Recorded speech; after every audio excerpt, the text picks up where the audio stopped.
सत श्री अकाल जी साਰਿਆਂ ਨੂੰ। देखो, पहली बार मैं आपके गांव में आया हूं और आपको भी कम पता होगा कि मैं किस टॉपिक पे बात करूंगा और मुझे भी नहीं पता कि आपका मिजाज कैसा है ना।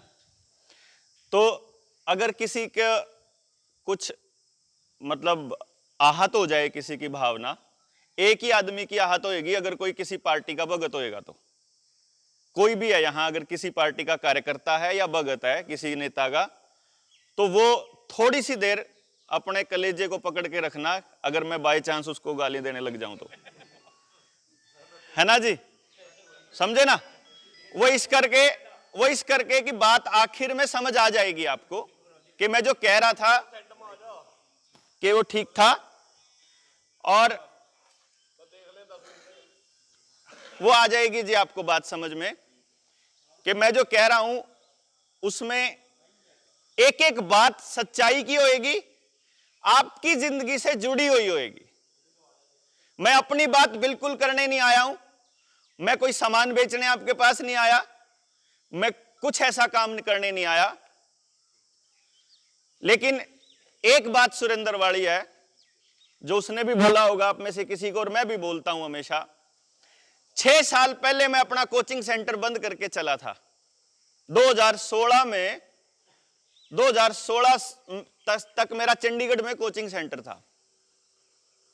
जैसे सुरेंद्र हर तो मेरे को समाज सेवी के तौर पे जानते हैं कि भाई समाज में सेवा करता हूं, ऐसा कुछ नहीं है। मैं एक बिजनेसमैन हुआ करता था, बड़ा अच्छा बिजनेसमैन हुआ करता था। उससे पहले सरकारी स्कूल में टीचर था, मेरी घरवाली भी सरकारी स्कूल में टीचर थी। हम दोनों ने नौकरी छोड़ दी थी 2012 में, जाना छोड़ दिया था। कारण था कि जो मैं पढ़ा रहा था, जो मैं पढ़ाना चाहता था, सिस्टम नहीं चाहता था कि मैं वो काम करूं।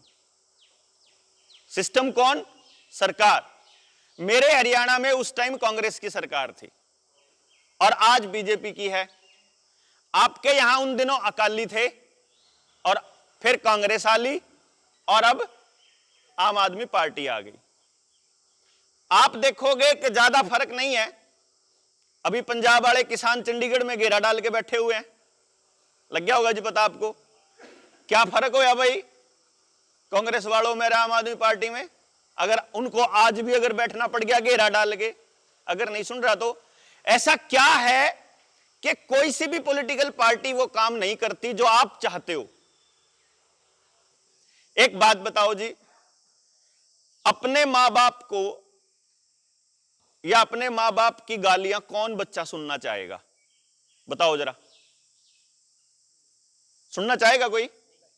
नहीं। कौन मां बाप अपने बच्चे को गालियां देना चाहेगा या डांटना चाहेगा, मारना चाहेगा, पीटना चाहेगा? चाहेगा कोई? नहीं चाहेगा। कौन मां बाप अपने बच्चे को अपने से दूर करना चाहेगा? क्यों जी? नहीं चाहेगा। फिर क्यों सारा पंजाब खाली हो लिया और क्यों मेरा हरियाणा खाली होने लग रहा? आपको देख देख के, बड़े भाई को देख देख के मेरा हरियाणा भी शुरू हो लिया। जो इधर कैथल का, कुरुक्षेत्र का और जो सिरसा का और ये जो एरिया बेल्ट है ना आपके नजदीक लगती, और अब ये हवा वहां तक पहुंच गई है कि अब सारे के सारे दौड़ना शुरू कर गए। रोहतक, सोनीपत, झज्जर और उधर का एरिया ले लो आप, फरीदाबाद का, पलवल का, वो तो बना दिया इंडस्ट्री हब। उनकी तो जमीनें बिक गई, उन्होंने तो पिस्टल ले ली, बड़ी बड़ी गाड़ियां ले ली, बड़ी बड़ी गाड़ियों में घूमते हैं, रोज शाम को रोज दारू पार्टी करते हैं उधर वाले तो जो नौजवान हैं। और हमारे वाले हैं इधर वाले, या तो नशा करते हैं या फिर आइल्स की तैयारी करते हैं कि अपन ने बाहर जाना। क्यों जी? जब हम चाहते नहीं हमारे बच्चों का नुकसान हो, बच्चे नहीं चाहते कि मां बाप से दूर होएं, फिर क्यों जा रहे हैं? यह बहुत समझने की बात है। खेती के कानून के खिलाफ दिल्ली के चारों तरफ आप में से कौन कौन गया था?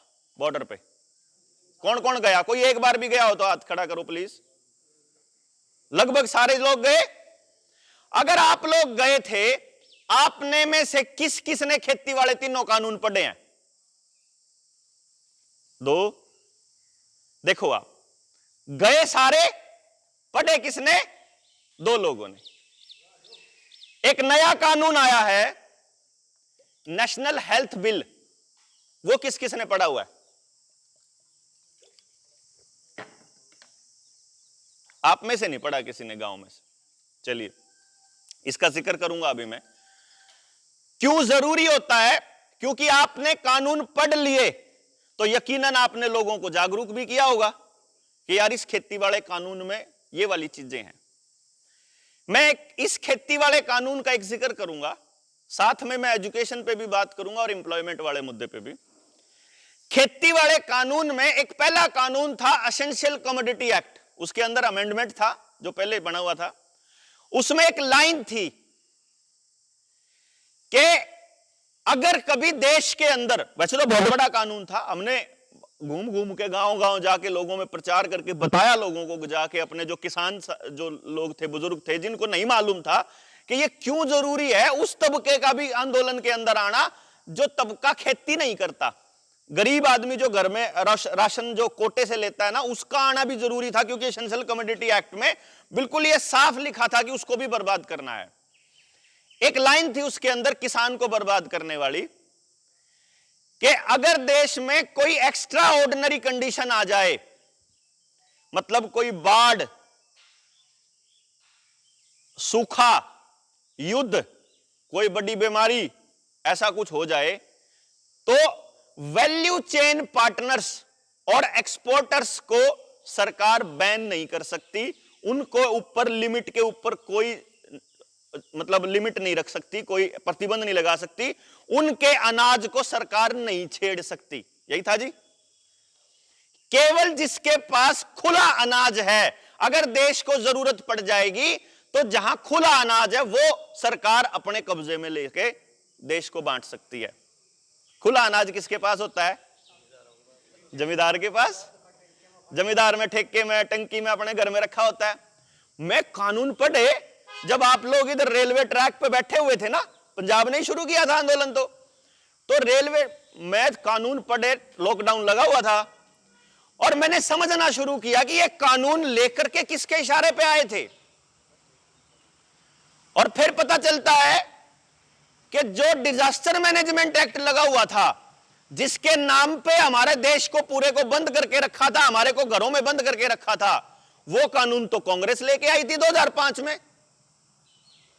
फिर पता लगता है कि जो आज के टाइम में आपके पास जो एक तो आपके पास दो एक्ट लगे हुए थे, एक नेशनल डिजास्टर मैनेजमेंट एक्ट और दूसरा था एपिडेमिक एक्ट। जो एपिडेमिक एक्ट के नाम पे आज आपसे 500 रुपए वसूले जा रहे हैं, ये मुंह ना ढकने के नाम के, वो कानून तो 1897 में पास किया था। उस टाइम तो अपनी किसी भी पार्टी की सरकार नहीं थी, तब तो कांग्रेस की सरकार थी। कांग्रेस की तो नहीं थी ना, अंग्रेजों की थी। 1896 में तो अंग्रेज थे। उस कानून के नाम पे आज आपको घरों में कैद करके रखा हुआ है, और उसी कानून को बदलने के लिए आज एक नया कानून आ रहा है जिसका नाम है नेशनल हेल्थ बिल 2017। 2017 में सरकार ने अपनी वेबसाइट के ऊपर इस बिल को डाल दिया और देश को कहा नहीं, वैसे मीडिया में प्रचार प्रचुर नहीं हुआ, लेकिन कागजों में कह दिया सरकार ने कि हमने तो जी कर दिया काम। क्या कहा कि आप अपनी राय दीजिए इस बिल के ऊपर, और आप तो कह रहे हो आपको पता ही नहीं ऐसा कोई कानून है। उस कानून में भी यही लाइन लिखी हुई है, अगर सरकार को यह शक हो जाए कि आपके घर में रखी हुई कोई चीज उसके ऊपर वायरस है, तो सरकार आपकी मर्जी के बिना, कोर्ट से बिना सम्मन लाए, बिना कोई नोटिस दिए, बिना कोई मुकदमा किए आपके घर में घुस सकती है, आपके घर से उस सामान को उठा के ले जा सकती है, उस सामान को नष्ट कर सकती है, जला सकती है, और अगर वो कोई जानवर है या कोई पेट है या कोई आपका घर में पालतू डंगर है, चाहे कोई भी हो, गाय हो, भैंस हो, चाहे कुछ भी हो, उसको वो मार सकती है। ये लिखा हुआ है उसमें। अगर आपके घर में सरकार को यह लगता है कि आपके कपड़ों में वायरस है, वो उनमें आग लगा सकती है। आपके बेड में, आपके घर में वायरस है, घर को पूरे को जला सकती है। अगर आपकी खड़ी हुई फसल में वायरस होने का अंदेजा है तो खड़ी फसल को आग लगा सकती है। यह उस कानून में लिखा हुआ है। यानी कि आपके घर से राशन खत्म करने वाला वो क्लॉज वहां डाल दिया आप दूसरे कानून में। अब वो खेती के नाम पे नहीं है, क्योंकि उनको तो असल में आपको कंगाल करना है। जो ये न्यू वर्ल्ड ऑर्डर चल रहा है, जिसके अंदर अरविंद केजरीवाल बराबर शामिल है, आपने बड़े बहुमत से सरकार बनाई है, उसकी बड़े खुश होकर पंजाब वालों ने, और आते ही रंग दिखाने स्टार्ट भी कर दिए हैं उसने अपने। अभी बताएंगे कैसे। जितना जोर चन्नी लगा रहा था आपके बच्चों को वो लगवाने का, मैं बोल नहीं सकता क्योंकि वीडियो उठ जाती है, उससे ज्यादा जोर लगा रहा होगा भगवंत मान, क्यों जी। और गांव में सरकारों के पक्ष में चलते, ना तो आपका अकाली बोला, बादल नहीं बोले, कांग्रेसी नहीं बोला, कोई आम आदमी पार्टी का नेता नहीं बोला, कोई मायावती नहीं बोली, कोई और पार्टी नहीं बोली, मेरे हरियाणा में एक नेता नहीं बोला कि भाई ये मत लेना, ये बहुत खतरनाक चीज है। हमारे भूपेंद्र सिंह हुड्डा ने नहीं ले रखी, उसके पूरे परिवार में नहीं ले रखी, और चौटाला ने नहीं ले रखी, किसी परिवार ने ले रखी, किसी ने नहीं ले रखी। अगर नहीं ले रखी तो अपने भी वर्करों को बोलो कि ना ले, क्योंकि अगर ये इतनी बढ़िया चीज होती तो फिर सबसे पहले खुद लेते। लेकिन खुद लिया नहीं और जनता को रगड़ने के लिए छोड़ दिया। और यकीन मानिए, आपके आसपास, आपके पड़ोस में या तो कैंसर के केस बढ़ने स्टार्ट हो जाएंगे। आपके तो पंजाब में वैसे भी बहुत थे, लेकिन अब और तेजी से बढ़ेंगे। हार्ट अटैक की संख्या बढ़नी स्टार्ट हो गई होगी आपके आसपास। अब तो जवान जवान बच्चों को भी स्टार्ट हो लिए, ठीक है ना जी।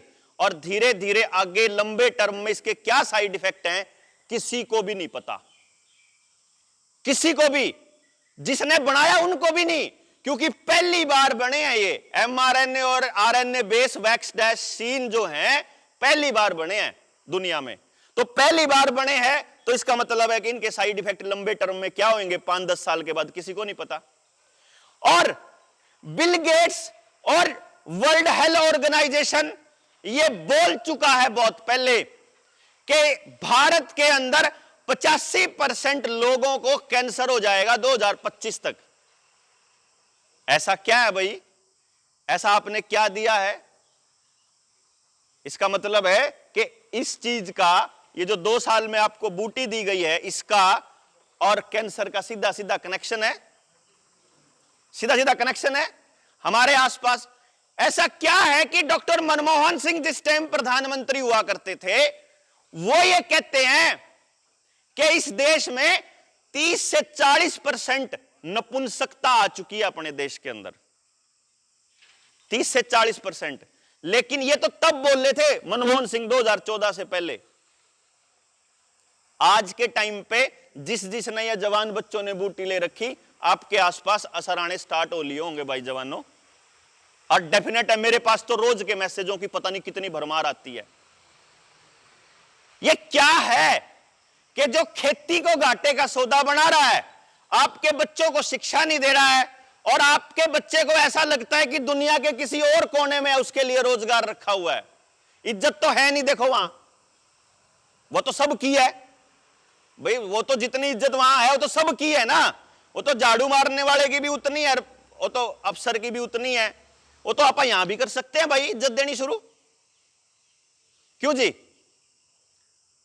रही बात पैसे की, अगर जिंदगी का निचोड़ निकाल के देखोगे तो आखिर में जो मोटे मोटे पैसे वाले जो लोग, उन्होंने जिन्होंने जाके वहां पैसा बनाया है पिछले 5-10 साल में, 25 साल पहले की बात नहीं कर रहा हूं, 25 साल पहले के हालात कुछ और थे जो वहां गए थे, जो पिछले 5-10 साल में जिन्होंने पैसे बनाए हैं और जिस चीज के मोल पे बनाए हैं, जिस चीज के बदले पे बनाए हैं, आप देखोगे तो आखिर में हासिल कुछ नहीं हुआ उनको।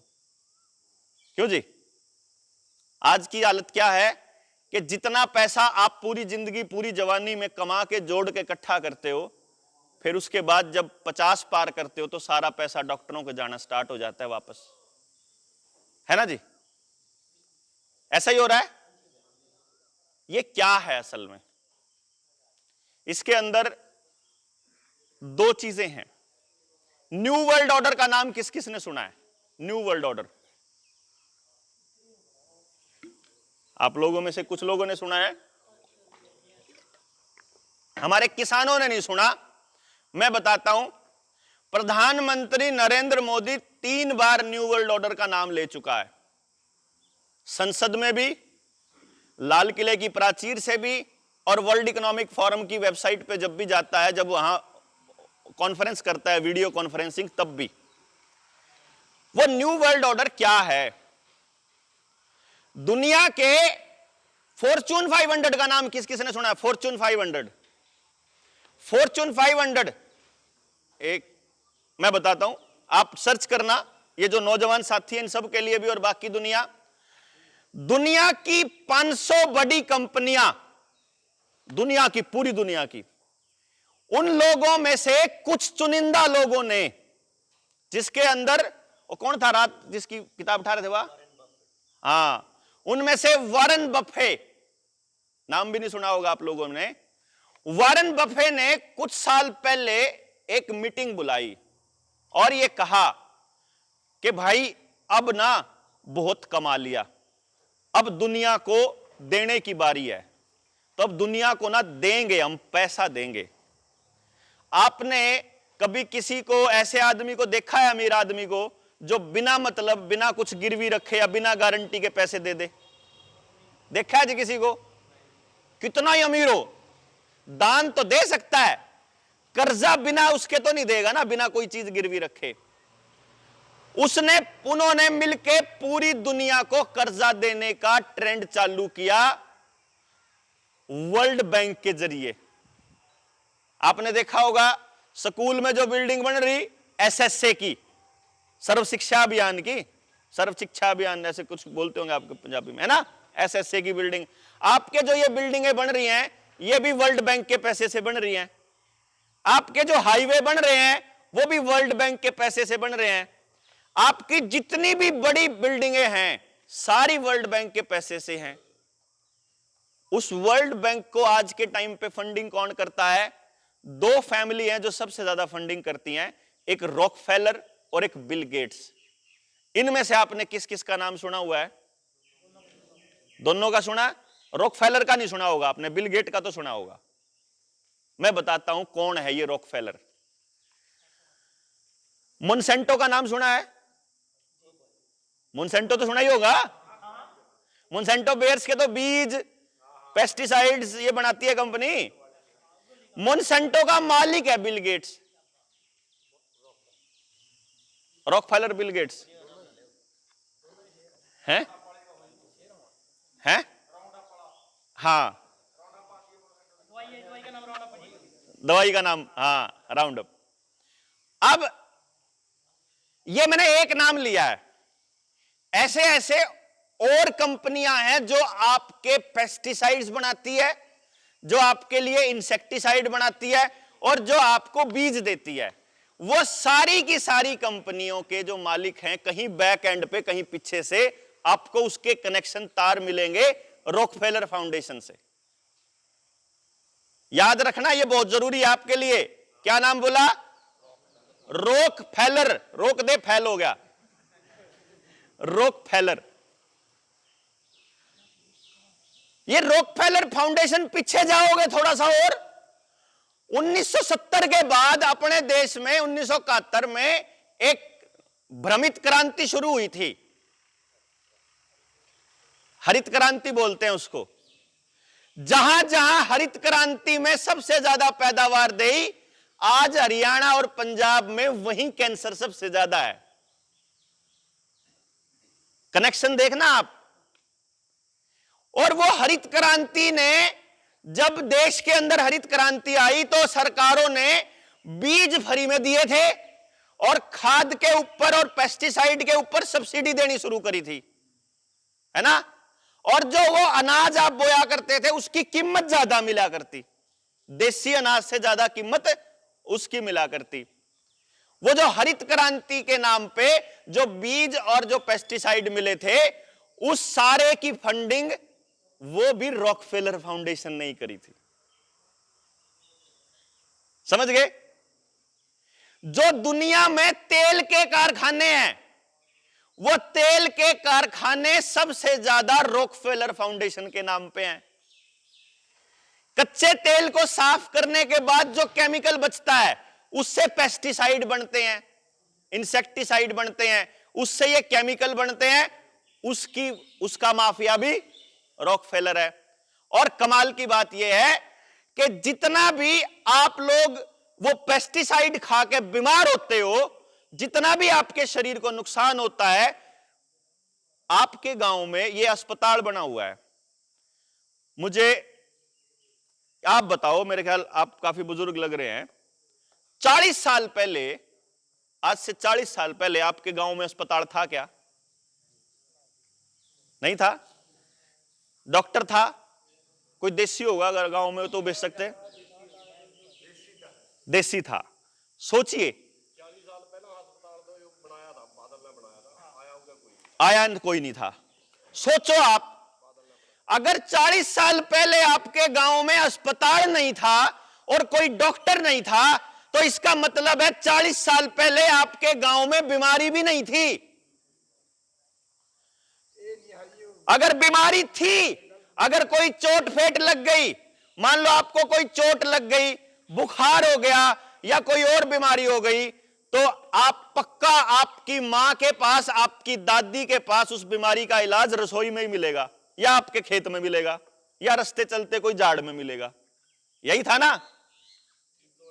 अब यह बात अपने को मालूम, अगर हमारे को उस टाइम पता थी 40 साल पहले, तो इसका मतलब दुनिया में जो बड़ी ताकतें हैं पैसे वाली, उनको भी पता था।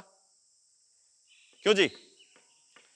उन लोगों ने सोचा कि इनके पास जुड़ से ये पौधे हैं जिससे ये बच लेते हैं, जिससे ये अपनी बीमारियां ठीक कर लेते हैं, पहले तो इन पौधों को बैन कराओ या फिर इनको यहां से उखड़वाओ या इनके खेत में से कटवाओ। वो कटने स्टार्ट हुए और धीरे धीरे आपके गांव में हरित क्रांति के नाम पे फिर जो आपने फिर खरपतवार को दवाई दे दे के जब मारना शुरू किया, उसके बाद इस देश के अंदर cancer, blood pressure, heart attack जैसी बीमारियां होनी शुरू हो गई। शुगर।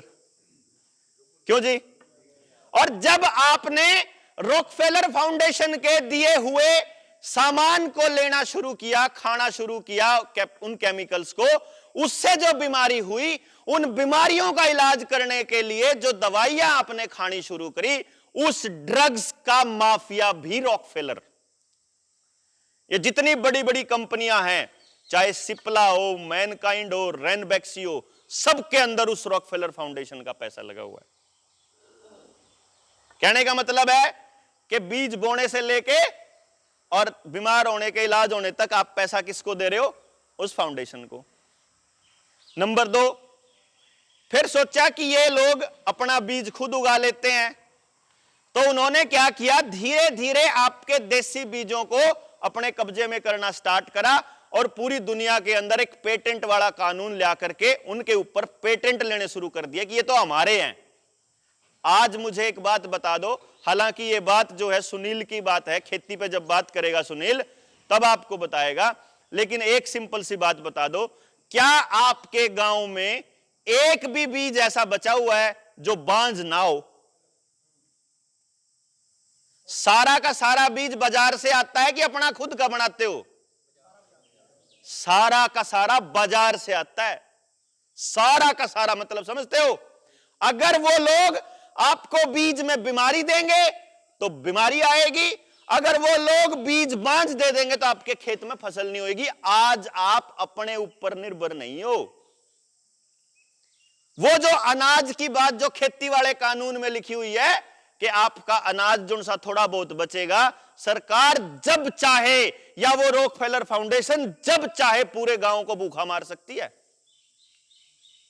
नहीं मार सकती जी। आपकी रोटी जिसके काबू में है आप उसी के काबू में हो। क्यों जी?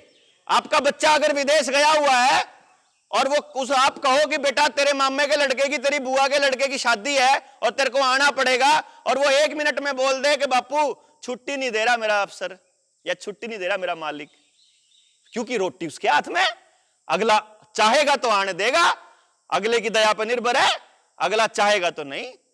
यानी कि अगर आपकी रोटी उसके हाथ में आ जाए तो आप बंदर की तरह नाचोगे, जैसे मदारी के आगे बंदर नाचता है ना, ऐसे नाचोगे। यही खेल होने वाला है, क्योंकि जिस दूसरे आदमी का मैंने नाम लिया था, बिल गेट्स, उस बिल गेट्स ने सारी दुनिया के 3.5 लाख बीज, यानी जितने पेड़ पौधे और आपके फसल जितने हैं, सारे के सारे बीज पेटेंट करा के नॉर्वे के अंदर अंटार्कटिक महाद्वीप के ऊपर बर्फ में -50 डिग्री सेल्सियस टेंपरेचर में एक गोदाम बना रखा है, जिसका नाम है स्वालबार्ड ग्लोबल सीड वॉल्ट। नाम सर्च कर लेना, न मैं लिख के मैसेज भी भेज दूंगा, स्वालबार्ड सीड वॉल्ट। उसके अंदर पूरी दुनिया के बीज काबू कर रखे हैं कि जब इंसानियत खत्म हो जाएगी ना धरती पे से, तब दोबारा हम उगाएंगे इनको। और इंसानियत खत्म बताते हैं जी, बताते हैं। वैसे आपके सारे सवाल आखिर में जवाब देता, लेकिन आपने पूछ लिया है, आखिर में पूछना आप लोग, आपका जवाब मिलता जाएगा धीरे धीरे आपको। लेकिन आपकी इस बात का जवाब दे देता हूं कि उसको मिलेगा क्या इससे। आप लोग अपने घर में रोटी कमा के देते हो, ठीक है जी, खेत में काम करके आते हो या नौकरी करके आते हो, अपने बच्चों को खाना देते हो, तो आपके दिमाग में सबसे पहली बात क्या आती है कि कमा के मैं देता हूं तो भाई घर में चलनी भी मेरी चाहिए, कानून मेरा चलना चाहिए ना, जो कमा के दे रहा उसी का कानून चलता है। देखिए डिफर हो सकते हैं, अभी देखो अभी बहस का मुद्दा नहीं है।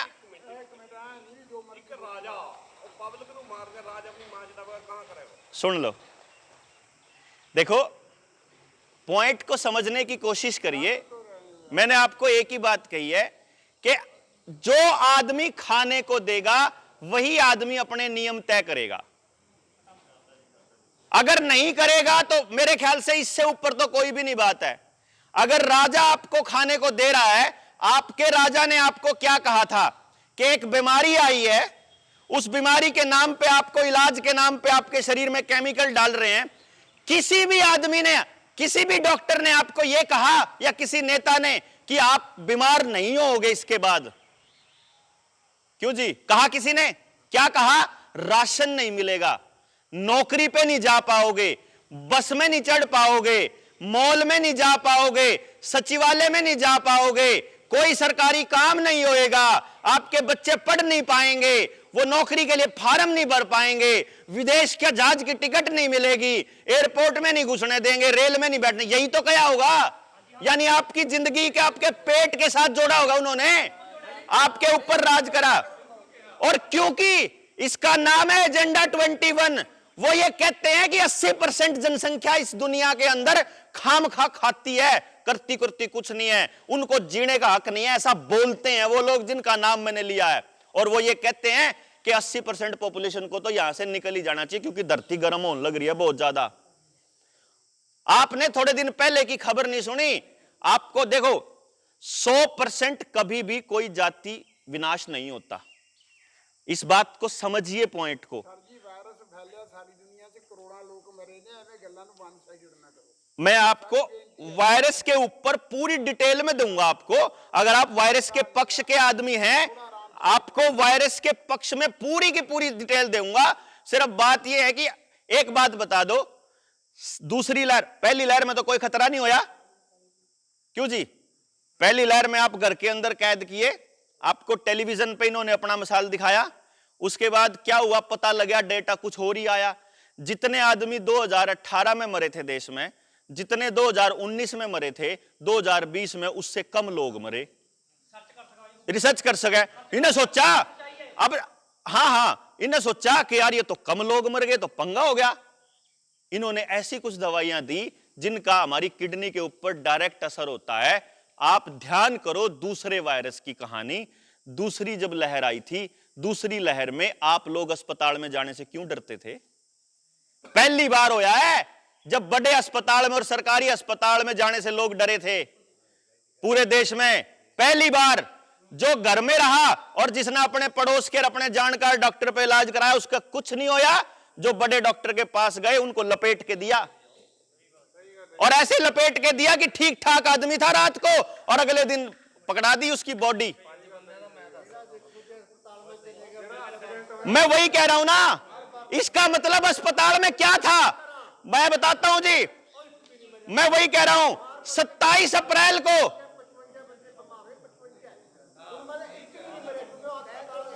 सारे के सारे वहीं गए। मैं बताने लग रहा हूं, वायरस का खेल समझ में आएगा आपको।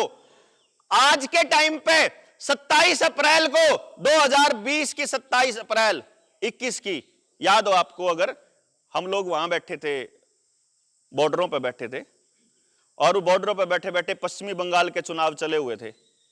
बंगाल के चुनाव खत्म होने से पहले आईसीएमआर का प्रोटोकॉल आया था हर अस्पताल को, आयुर्वेद से इलाज नहीं कर सकते, होम्योपैथी से इलाज नहीं कर सकते। कोई आरएमपी बैठा और कोई होम्योपैथी वाला आयुर्वेद वाला डॉक्टर हो ना, जानकार पूछ लेना कि किसी इस बीमारी का इलाज होम्योपैथी से आयुर्वेद से नहीं कर सकते, आपको इलाज ये दवाइयां देके करना पड़ेगा। और वो दवाइयां लहर के बाद बंद कर दी आईसीएमआर ने कि इससे कोई फायदा नहीं होता। और कमाल की बात यह है कि डॉक्टर, मेरे एक डॉक्टर दोस्त है, मैं नाम नहीं लेता क्योंकि लाइव चल रहा है, चंडीगढ़ के अंदर जोनल हेड थे वो पीजीआई के, उन्होंने मुझे एक बात कही थी कि भाई देवेंद्र बलारा, जो तू बोल रहा है ना 100 का 100 सच है। मैं हेड था, मैंने देखा है। मेरे को अचरज इस बात का नहीं है कि अस्पताल में गए उन लोगों को साथ क्या हुआ, मैंने तो अचरज इस बात का है कि वो बचे क्यों कर, जो बच गए, क्योंकि जो दवाइयां थी वो बचने वाली थी नहीं। और जो बच गए ना, जो अस्पताल से बच के आए हैं, आज आपके सर्कल में बैठे होंगे 90% की बात कह रहा हूं, 90 के 90% या तो किडनी पेशेंट है या शुगर पेशेंट है। ना हो तो बता दो, जो भी आया बच के, अगर कोई बच के आया तो इसका मतलब ये पूरा खेल चल रहा था। और अगर आज कोई ये कहता हो कि कुछ लगवाने से आप बच जाओगे, तो मेरे ख्याल से ये आपको वहम है। अगर अब तो खुल ही गया होगा, थोड़े दिन पहले तक नहीं समझ में आया था, सरकार का तंत्र ज्यादा था, उसका प्रचार ज्यादा था, अब तो समझ में आ गया ना कि परमानेंट बीमार। आईसीएमआर का डायरेक्टर जनरल, मेरे मोबाइल के अंदर उसका बयान लिखा हुआ है, अखबार में टाइम्स ऑफ इंडिया की रिपोर्ट थी कि जो ये आपको लग रहे हैं ना, ये कोई इंफेक्शन से नहीं बचाते, ये तो केवल डिजीज मॉडिफाइंग है। यानी कि अगर आपको पहले कोई बीमारी हुई है ना जिंदगी में, ताप, बुखार, खांसी, जुकाम, तो अब आपको एक नई बीमारी लगने वाली है। ये क्या है? ये बयान दिया उसने। ये बयान भी दिया उसने कि हम आपके शरीरों के अंदर नैनो पार्टिकल डाल रहे हैं, और नैनो पार्टिकल्स आपके शरीर में जाएंगे तो ईएमएफ कितना बढ़ रहा है, क्या आपने चेक किया है? ईएमएफ होता है वो जो रेडिएशन का लेवल। 2010 में अपने देश के अंदर ईएमएफ के ऊपर रिसर्च हुई थी कि 2G से कितना रिएक्शन होता है, शरीर पे क्या नुकसान है। वो तब उस टाइम पे कि भाई ये जो वायरलेस जो टेक्नोलॉजी है ना, जो मोबाइल फोन वाली टेक्नोलॉजी है, इससे हमारे शरीर पे, कानों पे, सिर पे बहुत ज्यादा नेगेटिव असर पड़ता है, दिमाग पे। तो वो ये कहते हैं कि आपने इसके ऊपर रिसर्च करी। 2010 में एक रिसर्च आई थी, 2010 के बाद 12 साल में कोई रिसर्च नहीं आई। पता लगा आपको? आज आपके पास 3G आ लिया, 4G आ लिया, 5G आ लिया, कोई रिसर्च आई क्या? कोई रिसर्च किए बिना टावर लगा रहे हैं घर घर के अंदर, बिना किसी रेडिएशन लेवल को चेक किए। अगर हो ना रेडिएशन लेवल का, अगर एक मीटर आता है 3-4 हजार का आता है, एक बार चेक करवा देना कि जिसके घर में वो टावर लगे हुए वहां क्या रेंज है, और दूर जाओगे उस टावर से तो क्या रेंज है, यानी उस कितना खतरनाक लेवल पे इस टाइम रेडिएशन है। अब एक बात के ऊपर गौर करो, आज से 30-40 साल पहले क्या गांव में कोई शब्द था बेरोजगारी? बताओ जी, था कोई शब्द बेरोजगारी? नहीं था। हमारे जो बुजुर्ग कह लो या हमारी जो व्यवस्था कह लो, सामाजिक व्यवस्था, उस सामाजिक व्यवस्था के अंदर बड़ा साफ साफ दिया हुआ था, हर किसी के लिए काम दिया हुआ था। अगर आपके गांव में कोई कुम्हार है तो दिवाली पे उससे इतना सामान खरीदना ही खरीदना है। मेंशन था ना कि भाई इसका इतना काम तो करना ही करना है ताकि उसकी रोजी रोटी चलती रहे। जमींदार एक आदमी के इतने थे कि उसके पशुओं के लिए अगर उसको घास चाहिए तो वो जमींदारों के खेतों में जाए कि एक दिन का नंबर आए तो 2 महीने में एक का नंबर पड़ता था। ऐसे ही होता था जी। सारा परिवार काम करता था मिलके, बीमार नहीं था कोई भी, और पेट सबका पलता था।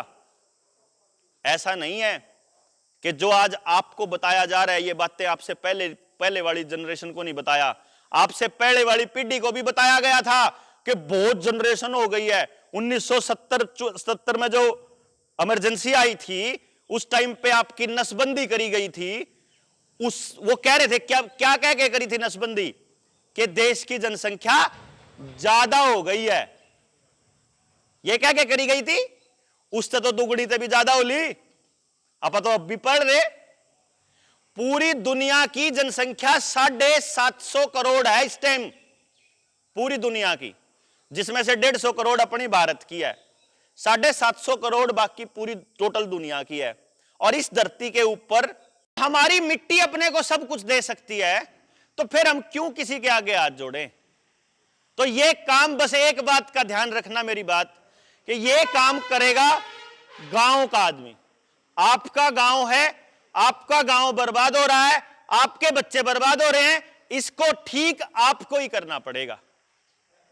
जो एक पुरानी कहावत है ना हमारे बुजुर्गों की, हरियाणा और पंजाब तो एक ही था ना, पंजाब पहले तो एक ही कल्चर है अपना। अपनी कल्चर क्या कहती है कि बच्चे तो सबके साजले होते हैं, है ना, बेटियां सबकी साजली होती हैं, बच्चे सबके साजले होते हैं। कहने का मतलब क्या है कि उन बच्चों के लिए सारे के सारे समाज को मिलकर काम करना पड़ेगा, इसके अलावा बात नहीं बनेगी। तो आप लोग सुरेंद्र से बात कर लेना, नौजवान बच्चे जितने बैठे हैं गांव के, आप अपने अपने, अगर पास वाले गांव में से भी कोई आया हो बच्चा, तो अपने अपने गांव के अंदर एक ही दिन में हम 3 गांवों में निपटा सकते हैं। आप गांव की एक मीटिंग कर लें, जिसमें मतलब गली वाइज 2-4 लोग तो हों कम से कम, अच्छे खासे लोग बैठें, चर्चा करें इसके ऊपर, एजुकेशन वाले मुद्दे पर। और वो जो आपने कहा है कि अब कोई नहीं लगवाएगा, इससे मेरे को बड़ी तसल्ली हुई। अपना गांव में प्रचार भी कर देना कि अब कोई लगवाए ना, कोई भी लगाने आए, घर घर दस्तक में भी आए तो सीधा, अगर कोई स्कूल में बच्चे को लगाने को बोले तो सीधा मास्टर को बोलना है। जैसे हमने वहां सीधा कहना शुरू कर दिया, किसी मास्टर ने हमारे बच्चे को लगा दिया तो मुंह तोड़ देंगे, सीधा ऐसा ही। मास्टर की इज्जत गई भाड़ में। जो मास्टर राक्षस बन के हमारे बच्चों का दुश्मन बना हुआ है, ऐसे मास्टर को मास्टर कहने का हक थोड़ी है। हमारे बच्चों की जिंदगियां बर्बाद करने का हक उसको किसने दिया? ये हमने चालू कर दिया था वहां। तो हरियाणा में तो कोई किसी को नहीं लगा रहा है। अब आप लोगों को एक काम करना है बस, कि आप लोग अपने गांव में जो बाकी छोटे बच्चों के ऊपर जो आया है आफत, इससे बचाओ एक तो, और दूसरा अपनी फसलों को और अपनी नस्लों को बचाने की इस लड़ाई को थोड़ा सा तेज करना पड़ेगा। इसके अंदर खुद से काम करना पड़ेगा। हमारे जैसे लोगों का एक ही मकसद है कि आपके गांव में 1-1, 2-2 सुनील जैसे, देवेंद्र जैसे, सुशील जैसे लोग तैयार करके, ताकि आप अपने अपने गांव को बचा लो। कोई नहीं आएगा बाहर का आदमी बचाने, हम सिर्फ कहने तो आ सकते हैं, बचाने नहीं आ सकते।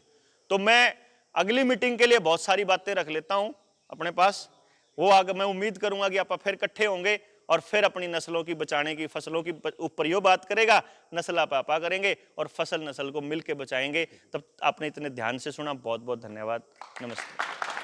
जो भी साथी लाइव जुड़ रहे हैं ना, वो लाइव जुड़े रहे ना। दूसरा लिंक क्रिएट करेंगे अभी स्पेशल खेती के लिए, ये देवेंद्र भाई बोल रहे थे, इसी पे आप जुड़े रहना। नाम बोल दे अपने चैनल का, इस पे मेरे वाले पे भी आ जाएगा। नेचुरल इंडिया, हेल्थ इंडिया पे जुड़िए आप। जितने भी साथी हैं यहाँ पे भी, जितने हैं जो फोन लेके रखे हैं, नेचुरल इंडिया, हेल्थ इंडिया नाम से चैनल है।